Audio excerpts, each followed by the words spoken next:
Hello बच्चों, कैसे हैं आप लोग। आशा करता हूं कि आप लोग अच्छे होंगे और अच्छी तरह अपनी पढ़ाई कर रहे होंगे। हमने क्लास 8 डायनेमिक्स शुरू किया था Pearson IT foundation series physics से। ठीक है, फिज़िक्स की बात हो रही है, डायनेमिक्स है तो फिज़िक्स की ही बात होगी। हमने इसमें बहुत सारे टॉपिक्स को डिस्कस कर लिया था। अब बहुत दिन हो गए, कुछ टॉपिक्स बचे हुए हैं, उसको भी हमें क्लियर करना है। ठीक है, उसमें हमारा जो बहुत सारे टॉपिक्स होने के बाद अब जो हमारा टॉपिक आया वो है वर्क और एनर्जी के बारे में, जिसको डिस्कस करना है। ठीक है, मतलब वर्क, एनर्जी और साथ में थोड़ा पावर भी डिस्कस कर लेंगे। यहाँ पे वर्क में उतना ज़्यादा डिस्कस नहीं किया गया है, बट मैं कोशिश करूँगा कि आपको बहुत अच्छे तरीके से समझाने की कोशिश करूँ। इससे पहले हम लोगों ने क्या पढ़ लिया, फोर्स के बारे में। तो अगर आप जानते हैं कि किसी बॉडी पर अगर आप फोर्स लगाते हैं तो आप क्या कहेंगे, फोर्स लगाने के बाद अगर बॉडी डिस्प्लेस हो गया तो बोलेंगे काम हो गया। तो सिंपल सी बात है, ठीक है, आपको चिंता करने की ज़रूरत नहीं है। तो वर्क में हमारा जो इन्वॉल्वमेंट होगा फोर्स का होगा, और फोर्स लगा के बॉडी अगर डिस्प्लेस हो गया, जैसे मैं इसकी बात करूँ, एक वॉल है, यहाँ बोर्ड है, मैं यहाँ पे फोर्स लगा रहा तो ज़रूर हूँ, लेकिन मेरे फोर्स की वजह से इस बॉडी में कोई डिस्प्लेसमेंट नहीं हो रहा है, तो मैं कहूँगा कि मेरे द्वारा जो काम हुआ वो नहीं हुआ। ठीक है, तो काम होने के लिए, वर्क होने के लिए हम अगर फोर्स लगाएं तो बॉडी में डिस्प्लेसमेंट का होना ज़रूरी है। अगर हम फोर्स ना लगाएं तो भी काम नहीं होगा, और अगर हम फोर्स लगाए और डिस्प्लेसमेंट नहीं हुआ तो भी काम नहीं होगा। बात समझ आ रही है। तो जब भी काम होगा तो इसके लिए ज़रूरी है कि आप क्या लगाएं, एक्सटर्नल फोर्स लगाएं और उसकी वजह से डिस्प्लेसमेंट हो, जिस डायरेक्शन में आपने फोर्स लगाया या उस फोर्स के कंपोनेंट के डायरेक्शन में, ये आप समझेंगे। देखिए क्या होता है, मान लेते हैं कि अगर मैं काम की बात करूं, किसकी बात करूं, काम की बात, तो ये हमारा एक क्या है, ऑब्जेक्ट। ठीक है, आराम से सोच, इस ऑब्जेक्ट पर हमने क्या लगाया, फोर्स लगाया। इस ऑब्जेक्ट हमने क्या लगाया, फोर्स लगाया। तो फोर्स लगाने के बाद ऐसा होता है ना कि मान लेते हैं कि इस ऑब्जेक्ट पर हम फोर्स लगा रहे हैं और इन दोनों के बीच के फ्रिक्शन की वजह से, फ्रिक्शन इसके एरिया पे डिपेंड नहीं करता, इसका ख्याल रखें, इसके नेचर ऑफ सरफेसेस पे डिपेंड करता है जो सरफेसेस कांटेक्ट में है। ठीक है, तो ये कौन सा फ्रिक्शन, जब आप फोर्स लगाते हैं तो ये ज़रूरी तो नहीं है ना कि बॉडी स्लाइड करने लगेगा।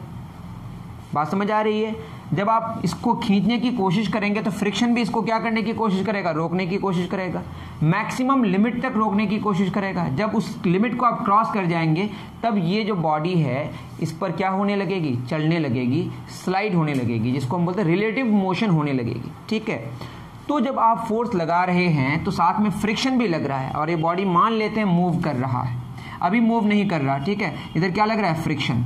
ठीक, अब बॉडी को हम मूव किधर कराने की कोशिश कर रहे हैं, हम बॉडी को आगे मूव कराने की कोशिश कर रहे हैं, लेकिन अभी तक बॉडी किस में, बताइए, रेस्ट में। तो जब तक बॉडी रेस्ट में है, चाहे वो फ्रिक्शन लग रहा हो या फोर्स लग रहा हो, दोनों ही, जब तक बॉडी रुका हुआ है, जो फ्रिक्शन लगेगा उसको बोलते हैं स्टैटिक फ्रिक्शन। जब एक बॉडी दूसरे बॉडी के ऊपर रखा हुआ है और हम फोर्स लगा रहे हैं और बॉडी एक दूसरे के ऊपर, दूसरे के ऊपर क्या नहीं कर रही है, मतलब सरफेस के ऊपर स्लाइड नहीं कर रही है, तब जो फ्रिक्शन लग रही है हम स्टैटिक फ्रिक्शन कहते हैं। तो हमारे पास दो फोर्स इन्वॉल्व है, एक तो हम लगा रहे हैं बाहर से और एक स्टैटिक फ्रिक्शन लग रहा है, और बॉडी अब रेस्ट में है। बॉडी अभी तक किसमें, रेस्ट में। रेस्ट में मतलब बॉडी डिस्प्लेस नहीं हो रहा है। तो इस कंडीशन में हम बोलेंगे, चाहे वो इस फोर्स के द्वारा हो या फ्रिक्शन के द्वारा हो, जो वर्क डन होगा वो ज़ीरो होगा बाई एफ और एफ आर। एफ मीन्स जो बाहर से हम लगा रहे हैं, एफ आर मीन्स जो फ्रिक्शन है। क्यों ऐसा हुआ, क्योंकि हम तो लगा रहे हैं फोर्स, फ्रिक्शन तो लगा रहा है फोर्स, लेकिन उन फोर्सेस की वजह से कोई डिस्प्लेसमेंट नहीं हो रहा है। वाई, इसका रीज़न है since there is no displacement. ये बात आपको समझ आई। तो जब जब हम फोर्स लगाएंगे तो काम हो सकता है, लेकिन काम ज़ीरो हो जाएगा कब, जब फोर्स लगाने के बावजूद कोई डिस्प्लेसमेंट आपको शो न हो। ठीक है, तो जब जब स्टैटिक फ्रिक्शन होगा ये तो क्लियर है कि बॉडी रेस्ट में ही रहेगा, लेकिन जब हम फोर्स लगाएंगे फोर्स का वैल्यू को बढ़ाएंगे, ठीक है, बढ़ा के क्या हुआ, एक ऐसा सिचुएशन आया जब ये स्टैटिक फ्रिक्शन को, वो के लिमिट को, स्टैटिक फ्रिक्शन के क्या है, लिमिट को, मतलब मैक्सिमम स्टैटिक फ्रिक्शन को हम कहते हैं लिमिटिंग फ्रिक्शन, उसको अगर क्रॉस कर जाए ये एफ का वैल्यू, तो रेस्ट में ना होके किस में हो जाएगा, ये मोशन में, और ये इधर मोशन में है, और इधर क्या लग रहा है, फ्रिक्शन। इसको बोलते हैं हम लोग काइनेटिक फ्रिक्शन। कौन सा फ्रिक्शन, काइनेटिक फ्रिक्शन।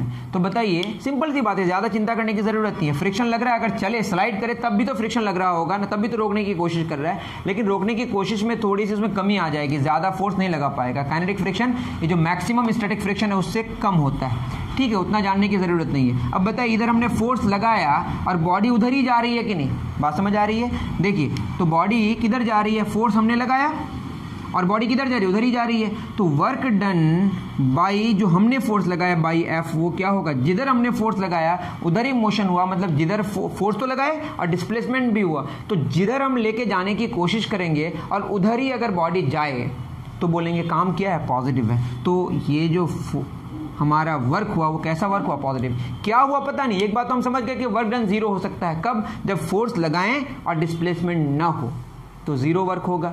फोर्स लगाएं और जिस डायरेक्शन में हम ले जाने की कोशिश करें उसी डायरेक्शन में जाए तो वर्क डन क्या होगा, पॉजिटिव होगा। लेकिन काइनेटिक फ्रिक्शन क्या चाहेगा, उसको रोकने की कोशिश करेगा, वो चाहेगा खींच के कि इधर ही रह जाए, लेकिन उसके अगेंस्ट जा रहा है ना बॉडी। जैसे एक गाड़ी जा रही है, ब्रेक लगाए आप, तो ब्रेक लगाने के बाद गाड़ी तो जाती आगे ही है, लेकिन गाड़ी को ब्रेक क्या करने की कोशिश करती है, रोकने की कोशिश करती है, जिसकी वजह से हम कहेंगे वो तो रोकना चाहे, मतलब पीछे की तरफ लेके आना चाह रहा है, बट गाड़ी तब भी उधर जा रही है ना, आगे जा रही है। दैट मीन्स दोनों एक दूसरे के ऑपोजिट है, मतलब एक चाह रहा है, फोर्स चाह रहा है कि इधर रहे, लेकिन तब भी मोशन इधर हो रहा है, तो बोलेंगे वर्क डन बाई कौन सा फ्रिक्शन, काइनेटिक फ्रिक्शन। यहां पे क्या हो गया, नेगेटिव। बात समझ आ रही है? और work done bye static friction हमेशा क्या होगा, जीरो, क्योंकि जब जब स्टैटिक फ्रिक्शन की बात होगी तब तब हमारा जो रिलेटिव मोशन है वो नहीं होगा, मतलब रेस्ट में बॉडी होगा। वैसे पूरी दुनिया चल रही है तो ये भी चल रही है, मैं स्लाइडिंग की बात कर रहा हूँ, ठीक है, यहाँ पे मोशन नहीं हो रहा है, स्लाइड वाला जो मोशन है, ठीक है। तो एक बात समझ आ गई कि वर्क डन पॉजिटिव हो सकता है, वर्क डन निगेटिव हो सकता है और वर्क डन जीरो हो सकता है। इसको बोलते हैं नेचर ऑफ वर्क, ठीक है। और इसमें फोर्स की बात आई और किसकी बात आई, डिस्प्लेसमेंट की। तो फोर्स लगाने के बाद अगर बॉडी में डिस्प्लेसमेंट ना हो तो बोलेंगे काम कितनी हो गई, जीरो, ठीक है। तो नेचर ऑफ वर्क में क्या आया बताइए, ये हो सकता है जीरो, पॉजिटिव और निगेटिव। कब पॉजिटिव होगा, जिस डायरेक्शन में हम फोर्स लगाएंगे उसी डायरेक्शन में अगर बॉडी जाए तब बोलेंगे वर्क हमारा पॉजिटिव है। जिस डायरेक्शन में हमारा फोर्स लगे उसके अगेंस्ट में बॉडी जाए तो वर्क निगेटिव होगा। और जिस डायरेक्शन में हम फोर्स लगाएं उस डायरेक्शन में या किसी भी डायरेक्शन में बॉडी जाए ही ना, मतलब रेस्ट में ही रह जाए, तो बोलेंगे कि जो वर्क डन है वो जीरो है। तो वर्क की किस्में क्या क्या हो गई, इसके नेचर में क्या क्या आ गया, पॉजिटिव, नेगेटिव और जीरो, ठीक है। अब समझने की कोशिश करते हैं, और भी कुछ एग्जाम्पल्स लेते हैं, और क्या क्या एग्जाम्पल्स हो सकते हैं। अभी मैं एक ही लाइन की बात कर रहा हूँ, इधर मोशन उधर फोर्स, इधर फोर्स इधर मोशन, एक लाइन में ही बात हो रही है। डिफरेंट लाइंस में भी बात हो सकती है, ठीक है, जो कि थोड़ा आपके लिए टफ होगा।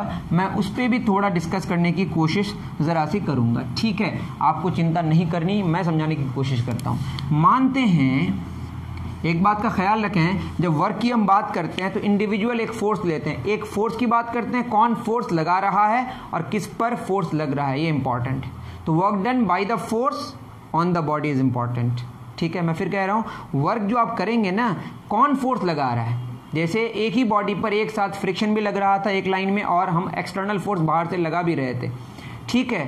तो कौन सा फोर्स आप चूज करेंगे और किस बॉडी पर बात कर रहे हैं उस पर डिपेंड करेगा कि वर्क डन का क्या हाल होगा। अभी तो उसके वैल्यू की बात ही नहीं कर रहे हैं, बस अभी पॉजिटिव, नेगेटिव और जीरो की हमने चिंता करी, ठीक है। एक बॉडी है जिसको हमने थ्रो किया, एक बॉडी है जिसको हमने ऊपर की तरफ थ्रो किया, ठीक है। थ्रो करने के बाद हम एयर को अभी इग्नोर कर रहे हैं, एयर को क्या कर रहे हैं, इग्नोर कर रहे हैं, मतलब एयर जो रोकेगा उस पर हम बात ही नहीं करेंगे। तो ग्राउंड से अगर बॉडी को थ्रो किए तो थ्रो करने के बाद आप जानते हैं वो हवाओं में आएगा, और हवा को तो इग्नोर कर दिए, तो कौन फोर्स लगाएगा बताइए। यहाँ पे अगर ऑब्जेक्ट आके है तो यहाँ पे फोर्स कौन लगा रहा है, नीचे अर्थ, जिसको हम क्या कहते हैं, वेट, क्या कहते हैं, वेट एक फोर्स है जिस फोर्स से अर्थ अपने सेंटर की तरफ किसी बॉडी को अट्रैक्ट करती है, जो बेसिकली ग्रेविटेशनल फोर्स है। तो वो नीचे की तरफ लगा रहा है, अपने सेंटर की तरफ लगा रहा है, ठीक है। लेकिन अब थ्रो जो हमने किया, वेट नीचे लग रहा है और बॉडी जा किधर रही है, ऊपर, मोशन किधर है बताइए, ऊपर। अब आप अगर देखें, अर्थ फोर्स किधर लगा रहा है, नीचे। अर्थ जो इस बॉडी पर फोर्स लगा रहा है वो नीचे लगा रहा है, बट बॉडी किधर जा रही है, ऊपर। तो इस केस में ये जो सिचुएशन है इसमें बोलेंगे वर्क डन बाय अर्थ जो कि ग्रेविटेशनल फोर्स है ऑन द बॉडी। बॉडी क्या है हमारी, ये हमारा बॉडी, ऑन द बॉडी, ये क्या होगा, ये होगा आपका निगेटिव। क्यों? क्योंकि अर्थ फोर्स किधर लगा रहा है या रही है, जो भी है, नीचे, और बॉडी जा किधर रही है, ऊपर। तो अगर बॉडी ऊपर जाए और फोर्स नीचे लगे, मतलब दोनों एक दूसरे के ऑपोजिट है, तो हमारा दिमाग क्या कहता है कि काम तो निगेटिव हो रहा है ना। आप एक बच्चे को पढ़ा रहे हैं, उसका मार्क्स जितना आ रहा था उससे अब कम आ रहा है, तो आप क्या बोलेंगे अपने हिसाब से कि मैं जो काम किया वो काम खराब हो गया ना, निगेटिव काम हो गया।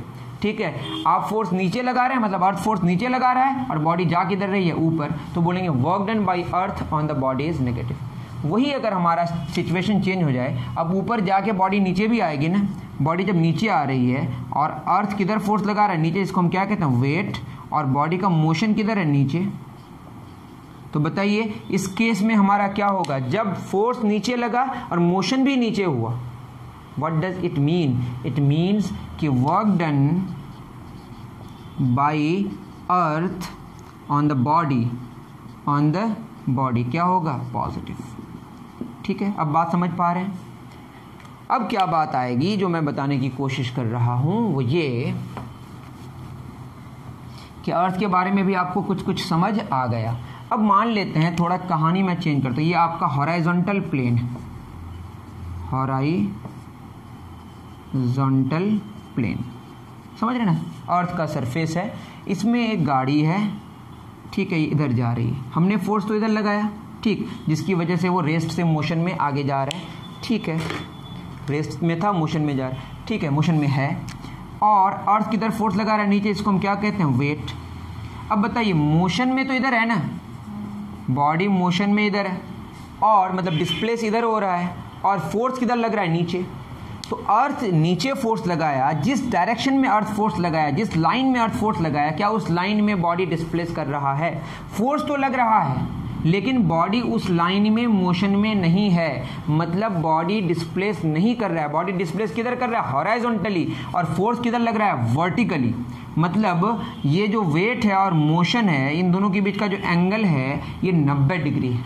कितना डिग्री है, 90 डिग्री, ये समझिएगा आप। ठीक है, और यहाँ पे देखिए, ये ऊपर ये नीचे, यहाँ पे एंगल कितना है, 180 डिग्री, और दोनों एक ही डायरेक्शन में होता तो एंगल कितना होता, 0 डिग्री। तो उसमें हमारा वर्क क्या आया, पॉजिटिव, और 180 डिग्री में वर्क कितना आया, नेगेटिव। और 90 डिग्री में आप देखिए कि अर्थ फोर्स किधर लगा रहा है, नीचे, और मोशन किधर है, इधर, मतलब दोनों के बीच मोशन मतलब डिस्प्लेसमेंट, मोशन मतलब जिधर बॉडी डिस्प्लेस कर रहा है उसका जो डिस्प्लेसमेंट है, और उसका जो कौन है, वेट है, मतलब अर्थ जिधर फोर्स लगा रहा है, दोनों के बीच एंगल कितना, 90 डिग्री। तब वर्क डन कितना होगा, work done by earth on the body कितना होगा, 0। लेकिन हमने तो ये भी देखा कि हम जो फोर्स लगाए थे उसकी वजह से वर्क क्या आया था, पॉजिटिव, क्योंकि मैं जो फोर्स लगा रहा हूँ F, उसी डायरेक्शन में बॉडी मोशन में है, दैट इज दोनों के बीच का एंगल कितना है, 0 डिग्री। तो मैं यहीं पे अगर बात करूँ, वर्क डन बाय फोर्स जो हमने लगाया इस बॉडी पर, वो क्या होगा, पॉजिटिव, अगर बॉडी स्लाइड कर रहा है, और work done by earth on the body is 0। Why, because earth जिधर फोर्स लगा रहा है उस डायरेक्शन में बॉडी का जरा सा भी डिस्प्लेसमेंट नहीं है। तो जिस लाइन में आपका फोर्स लग रहा है उस लाइन में अगर डिस्प्लेसमेंट है और उसी डायरेक्शन में है तो पॉजिटिव वर्क होगा, उसके ऑपोजिट डायरेक्शन में है तो नेगेटिव वर्क होगा, और 90 डिग्री में है तो 0 वर्क होगा। ये बिल्कुल हमारा नेचर कहता है, जो बात समझ भी आती है। जिस लाइन में हम फोर्स लगाएंगे उस लाइन में जरा सा भी डिस्प्लेसमेंट होना जरूरी है, वरना क्या बोलेंगे, काम नहीं होगा। तो वर्क में क्या आया बताइए, वर्क कौन लगा रहा है, किस पर लगा रहा है, वो इंपॉर्टेंट है। तो वर्क में आएगा हमारा formula, force into displacement, force into displacement. तो आप क्या लिखेंगे, यदि आप किसी बॉडी पर फोर्स लगाएं, ठीक है, और बॉडी में डिस्प्लेसमेंट हो जाए तो बोलेंगे काम हो गया। और काम की क्या क्या किस्में हो सकती है, पॉजिटिव, नेगेटिव और 0। कब पॉजिटिव होगा, जिस डायरेक्शन में हमने फोर्स लगाया उसी डायरेक्शन में मोशन होगा, तो उस फोर्स के द्वारा जो काम होगा पॉजिटिव होगा, उल्टा होगा तो नेगेटिव होगा, और 90 डिग्री में होगा तो 0 होगा। ठीक है, इसके SI यूनिट की अगर बात करी जाए तो SI यूनिट फोर्स का क्या होता है, न्यूटन, और डिस्प्लेसमेंट का लेंथ है ना मीटर, इसको हम लोग जूल कहते हैं, JOULE। ठीक है, जैसे न्यूटन की बात करें तो इसको अगर हम ऐसे लिखें NEWTON, और ये पूरा मीटर, ठीक है, न्यूटन मीटर। न्यूटन एक साइंटिस्ट का नाम है, पूरा अगर यूनिट लिखते हैं तो एन स्मॉल से होता है, ये ऐसे कैपिटल होता है, ये आप यूनिट डायमेंशन में पढ़ सकते हैं यूनिट मेजरमेंट्स में, ठीक है, न्यूटन मीटर। इसको हम शॉर्ट में जूल बोलते हैं, JOULE, पूरा जे स्मॉल होगा, नहीं तो जे का आप समझ रहे होंगे, ठीक है ना। CGS यूनिट की अगर बात करें, किसकी बात करें, CGS यूनिट की बात करें तो फोर्स का होता है डायन और डिस्प्लेसमेंट का होता है सेंटीमीटर, इसको हम लोग शॉर्ट में बोलते हैं अर्ग, ठीक है। तो ये वर्क की कहानी है, ठीक है। तो वर्क क्या क्या हो सकता है, और ये कैसा क्वांटिटी है, फोर्स एक वेक्टर क्वांटिटी है, डिस्प्लेसमेंट एक वेक्टर क्वांटिटी है, लेकिन ये बाद में समझिएगा दोनों वेक्टर का जो प्रोडक्ट है वो आता है स्केलर। वर्क एक स्केलर क्वांटिटी है क्योंकि अलजेब्राइक एडिशन को फॉलो करता है, ठीक है। वर्क मतलब देखिए जितना आप काम कर सकते हैं पूरा वो आपकी एनर्जी है, एनर्जी भी वर्क है, लेकिन पूरा काम करने की जो आपकी कैपेसिटी है वो एनर्जी है, ठीक है। मान लेते हैं आपके 10 जूल आप काम किए, फिर आपने काम किया 15 जूल, तो ये ऐड हो जाएगा, 15 और 10 कितना होगा, 25 जूल। ये जो एडिशन है ना, इसको बोलते हैं हम लोग अलजेब्राइक एडिशन। नहीं समझ पाए तो बस याद रखें कि वर्क एक स्केलर क्वांटिटी है क्योंकि अलजेब्राइक एडिशन को फॉलो करता है, ठीक है। कुछ और बातें मैं बता दूं, जैसे कभी कभी क्या होता है कि आपने एक ट्रॉली लिया, इस ट्रॉली पर आपने फोर्स लगाया इधर, लेकिन बॉडी मोशन में इधर है, मतलब डिस्प्लेसमेंट इधर हो रहा है, ठीक है, इधर मोशन है, इधर फोर्स लगा रहे हैं, और इन दोनों के बीच कुछ एंगल होगा, मैंने इसको थीटा लिया, नहीं जानते तो 30 डिग्री कुछ भी है, मान लेते हैं कि मैंने 30 डिग्री पे फोर्स लगाया। बॉडी मोशन में किधर है, हॉरिजॉन्टली, किधर है, हॉरिजॉन्टली। तो अब ये समझिए ये फोर्स है ना, इस फोर्स का कुछ कंपोनेंट इधर लग रहा है, ठीक है, component of force, component of F, ठीक है। अगर आप बात करें इसी में थोड़ा समझने की कोशिश करते हैं, देखिए अगर ये F आप इधर लगाते हैं तो ये जो कंपोनेंट है ये थोड़ा कम हो जाएगा, ये थोड़ा कम हो जाएगा। आप अगर इधर लगा रहे हैं थोड़ा और कम हो जाएगा, आप अगर थोड़ा सा और इधर लगाएंगे तो थोड़ा और कम हो जाएगा, ऐसे लगाएंगे तो इस डायरेक्शन में इसका कंपोनेंट क्या हो जाएगा, 0। मतलब अगर आप एक बॉडी पर फोर्स इधर लगा रहे हैं तो इस डायरेक्शन में कंपोनेंट कितना हो गया, 0। ये बात आप समझ पा रहे हैं तो अच्छी बात है, वरना कोई बात नहीं, ठीक है। तो जब तक कंपोनेंट रहेगा तो इस डायरेक्शन में बॉडी मोशन में और कंपोनेंट भी इसी डायरेक्शन में, तो बोलेंगे वर्क डन इस सिचुएशन में पॉजिटिव, ठीक है। और कभी कभी क्या होता है कि आप फोर्स इधर लगा रहे हैं, बॉडी इधर जा रहा है, इसका कंपोनेंट तो इधर आ रहा है ना, लेकिन बॉडी इधर जा रहा है, तो बोलेंगे वर्क क्या होगा, नेगेटिव, ठीक है। तो आप थोड़ा सा ऐसे गौर करें, मैं आपको साइन कॉस टैन में लेके जाने की कोशिश नहीं कर रहा हूँ। जैसे आप एक बात करें, एक बॉडी है यहाँ पे, जा इधर रहा है, ठीक है, अभी इधर जा रही है, मान लो इधर जा रही है, और फोर्स इधर लगा रहा है ना, तो आप थोड़ा समझने की कोशिश करें, ये जो जा रहा है मोशन बेसिकली इस डायरेक्शन में है ना, इसका मोशन का जो कंपोनेंट है इधर है, ठीक है, मोशन का कंपोनेंट इधर है मेनली। तो बात ये समझें आप, मोशन इधर है, ठीक है, डिस्प्लेसमेंट इधर है, बट इसका जो कंपोनेंट इधर आ रहा है, तो दोनों के बीच एंगल जो है ना वो कितना है बताइए। ये जो एंगल है ये 90 डिग्री से ज़्यादा है और 180 डिग्री से कम है, तो यहाँ जो आपका काम होगा वो क्या होगा, नेगेटिव। किसके द्वारा, अर्थ नीचे फोर्स लगा रहा है, बॉडी इधर जा रही है, एंगल 90 डिग्री से ज़्यादा है। और कभी कभी ऐसा हो सकता है कि बॉडी इधर जा रही है, ठीक है, और अर्थ फोर्स इधर लगा रहा है, और ये जो एंगल है ये 90 डिग्री से क्या है, कम। तो ऐसे केस में बोलेंगे वर्क पॉजिटिव है। तो यहाँ वर्क क्या हो गया, नेगेटिव, और यहाँ वर्क क्या हो गया, पॉजिटिव। तो थोड़ा समझने की अगर कोशिश करें, मैं अगर डिस्प्लेसमेंट लूँ और फोर्स लूँ, ये क्या, डिस्प्लेसमेंट और ये force, angle between displacement and force, इसको हमने थीटा लिया, और थीटा अगर आपका 90 डिग्री से ज़्यादा है, किससे ज़्यादा, 90 डिग्री से ज़्यादा है और 180 डिग्री से कम है, ठीक है, थीटा का वैल्यू 90 डिग्री से ज़्यादा है और 180 डिग्री से कम है, तो जो आपका काम है वो काम आ जाएगा आपका नेगेटिव। और अगर थीटा का वैल्यू 0 डिग्री से बड़ा है, पता नहीं समझ आ रहा है कि नहीं, और 90 डिग्री से कम है, ये वाला केस, तो यहाँ जो काम होगा ये होगा आपका पॉजिटिव। और थीटा का वैल्यू 90 डिग्री हो जाए तो काम तो 0 होगा, जो मैंने पहले ही बता दी।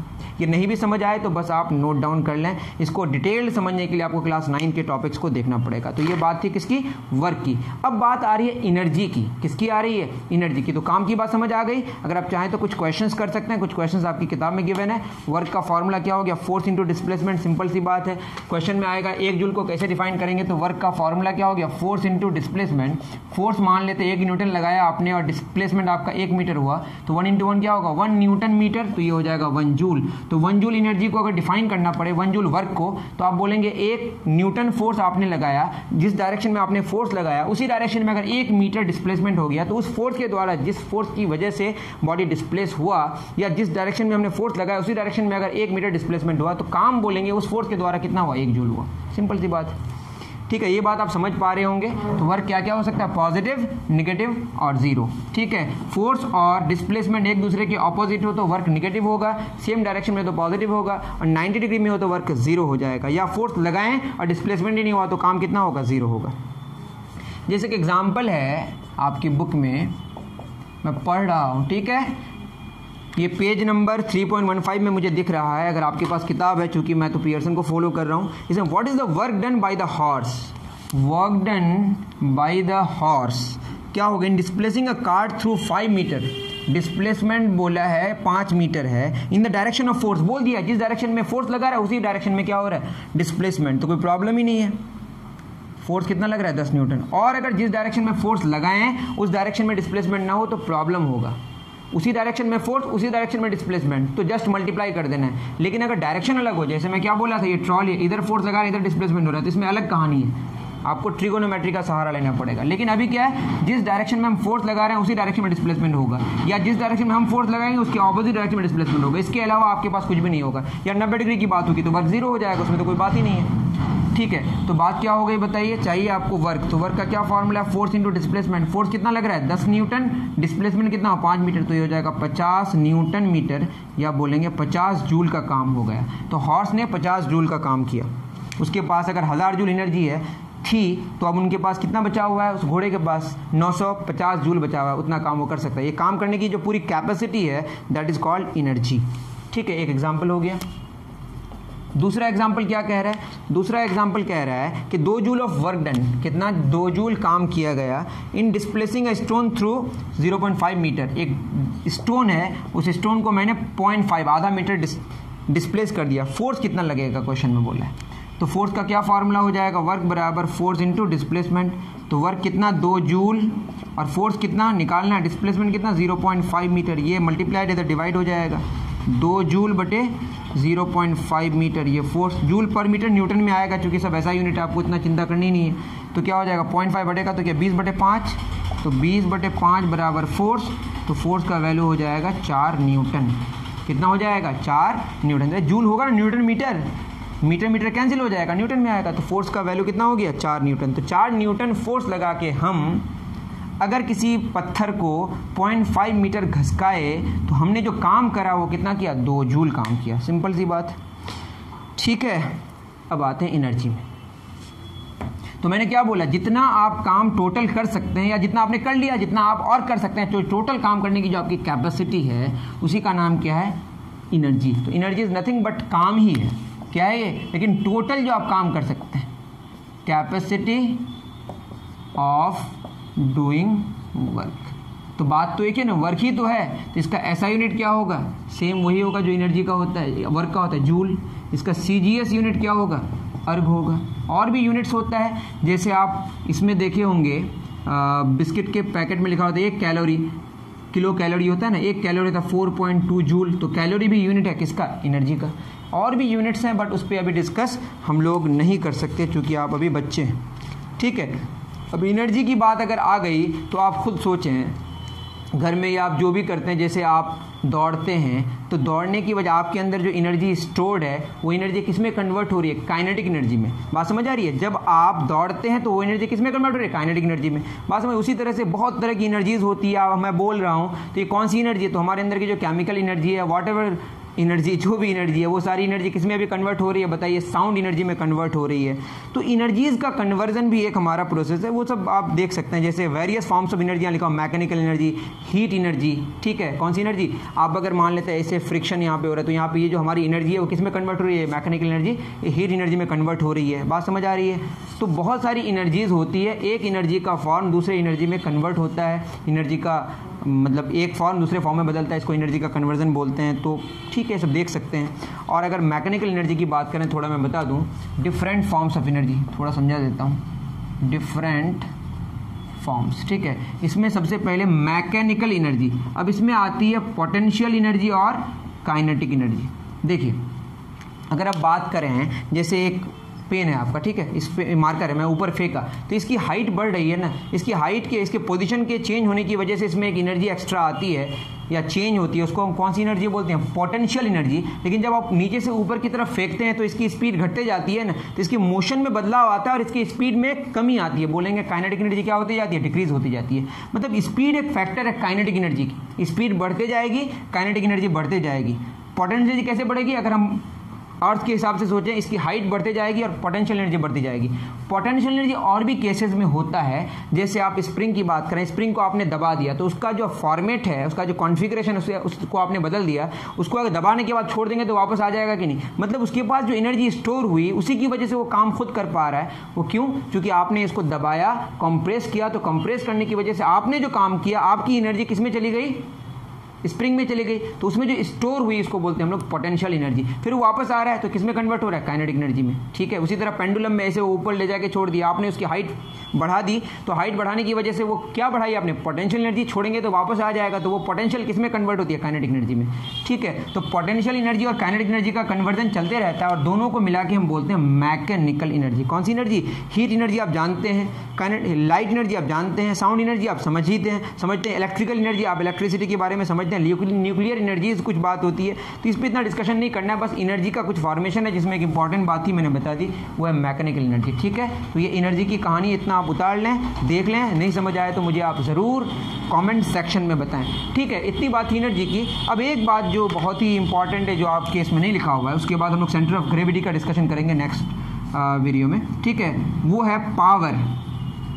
सेंटर ऑफ ग्रेविटी इसमें डिस्कस नहीं करेंगे। पावर क्या होता है, जैसे आप जानते हैं ना, आप अगर 100 मीटर चले, ठीक है, 100 मीटर अगर आप 2 सेकंड में चले तो आप 1 सेकंड में कितना चले, 50 मीटर। मतलब इसके हिसाब से आप 50 मीटर पर सेकंड चल रहे हैं। लेकिन अगर वहीं पे दूसरा सुस्त आदमी है, वो 50 सेकंड में 100 मीटर चला, तो 100 मीटर 50 सेकंड में चला, तो इसका चलने का जो रेट है वो कितना हो गया, 2 मीटर पर सेकंड। तो ये स्लो है और ये क्या है, फास्ट।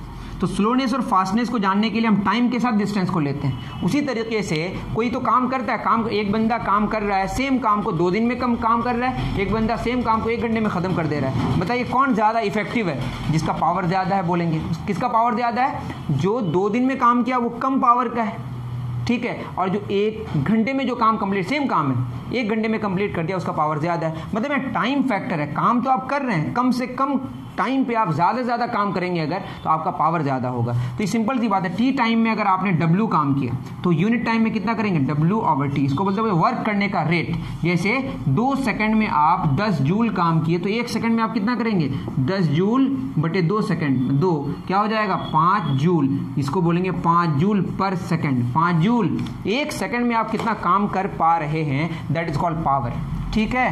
तो पावर का फॉर्मूला हो गया वर्क ओवर टाइम, ठीक है। इसका यूनिट क्या हो जाएगा, जूल पर सेकंड। इसको बोलते हैं हम लोग वाट। नहीं समझ आया तो चिंता मत करें। जैसे बल्ब में लिखा हुआ रहता है 9 वाट, इसका ये मतलब है 9 जूल पर सेकंड। तो वो जो बल्ब है, जो लाइट, रोशनी या हीट जो भी निकालेगा, वो 1-1 सेकंड में कितना काम करेगा, 9 जूल, ठीक है। सिंपल सी बात है। अगर कहीं लिखा हुआ है 100 वाट, 100 वाट का मतलब ये है 100 जूल पर सेकंड। तो 1-1 सेकंड में वो जो काम कर रहा होगा, वो फैन या वो मोटर, वो 1 सेकंड में 100 जूल का काम कर रहा होगा। बात समझ आ रही है। तो अगर वो 2 सेकंड काम करा होगा तो 200 जूल खर्च किया होगा, 10 सेकंड खर्च चला होगा तो 1000 जूल खर्च किया होगा, 1 किलो जूल खर्च कर दिया होगा। तो 1-1 सेकंड में कितना आप काम कर पा रहे हैं, that very physical quantity is known as power. Power का यूनिट वाट। क्वेश्चन पूछा जाए what is the unit of power, watt. Okay, उम्मीद करता हूं कि आप सारी चीज़ें समझ पाए होंगे। इसमें हम इतना ही डिस्कस करेंगे क्योंकि सेंटर ऑफ ग्रेविटी बिल्कुल डिफरेंट टॉपिक है, उस पर अभी डिस्कस करने का नहीं। आप नेक्स्ट लेक्चर कब चाहते हैं आप कमेंट सेक्शन में ज़रूर बताएं।